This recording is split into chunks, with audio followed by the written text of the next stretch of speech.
All right, so this is putting it all together. Get back late from work, clear the back, move up front, clear this. The nice thing about having the electric equipment is it does kind of work with you as far as the workflow. If I had a gas machine firing this thing up at 11:59 on a above average weekday, I would have some annoyed neighbors. But nobody cares because they don't wake up, they don't hear it. You don't have to worry about it. You can just do it when you got the time. And that's nice about it. And especially given that this is the high priority stuff, I want this done as soon as possible. This is where we exit our house, get in the garage, take the car out of the garage, and head to work. If we can't do any of those things, it's going to be a real pain.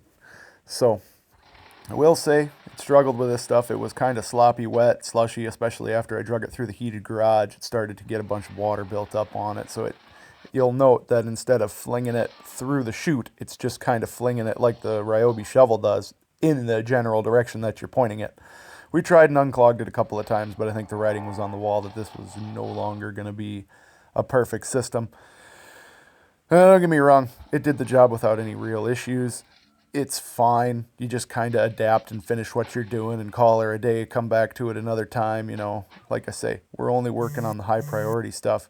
It doesn't really matter if it's done promptly or if it's done whatever. It just needs to get done as best we can so that we don't have a whole lot to come back to in the morning. And so that when we do leave in the morning, we don't have to, trudge through 3 inches of snow and slush to get to our car and then fog up all our windows and stuff with all the wet slop we drug into the bottom of the footwell that then we have to vacuum out. It's just making life easier for everybody is basically what we're doing here. It's not high priority. It's just, hey, I got time. Let's get this moved.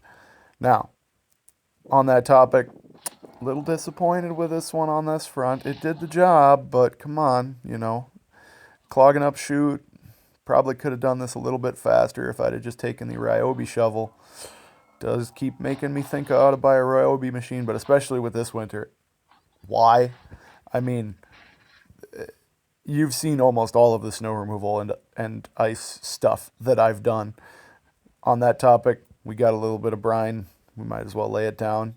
This was just left over from the last round. We didn't need all of it last time, so we'll put a little bit down where we're actually walking. I know the better 3/4 likes to walk out back, so I cleared that for her too. This morning, after she got off to work, I got down to clearing the stuff that we didn't touch because, again, I don't really care about this stuff. I mean, sure, it's there, and I'd prefer it be gone rather than it be a trip hazard for somebody, but we're not in a big hurry to get rid of it. So next morning, batteries recharged. Let's get everything done. We did even tune up the sidewalks for the neighbors, do the neighborly thing here and there. Especially given that nobody really likes messing with this. I didn't have a whole lot going on. I might as well be the poor guy this round. So get it cleared out, lay down some brine. Pretty simple. Now, the reason brine works really well for this is it works on a lot of different levels. One, you're putting salt down. Salt will always lower the freezing point of whatever you got going on. But the other thing is this stuff that's on my back presently has been mixed with hot water from the house. So that hot water will melt stuff immediately. You're getting a certain amount of heating going into it right away. Then, when you do melt this really thin layer of snow and ice mix that's laying on top, snow is very reflective. So, if there's 1,000 watts of heat hitting a square meter, in metric, I normally do freedom units per gallon, but, bald eagles to the mile, that kind of routine. But there's 1,000 watts of heat hitting every square meter, and 99+% of it that hits the snow is just gone. It makes its way out to space. So all you really need to do is get a little bit of that concrete exposed, spray up what you can as far as salt. Yeah, it'll help, but if you get just a little bit exposed, you're going to increase the ground temperature and stuff is going to melt like you wouldn't believe, right? Now, this was a relatively warm Minnesota day. You know, it wasn't super cold. I think we even got above freezing for a little bit there.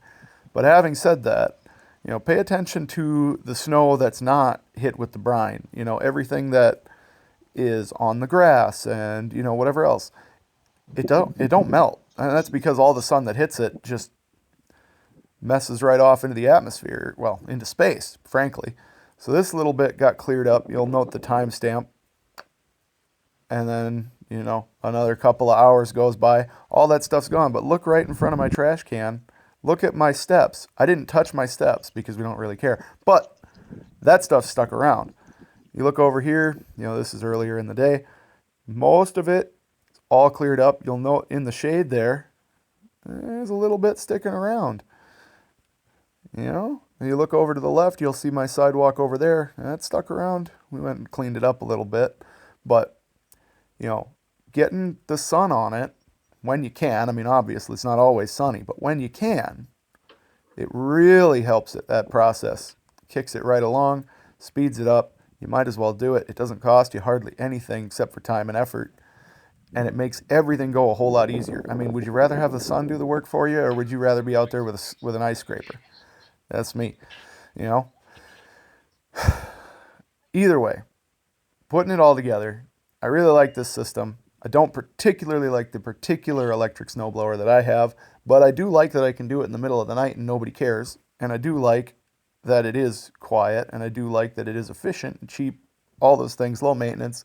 You know, all this stuff just sit in the garage until the snow comes. And then you just go and do. You don't have to, oh crap, thing won't start. Oh no, you know, got problems with whatever. Either way, have a good one.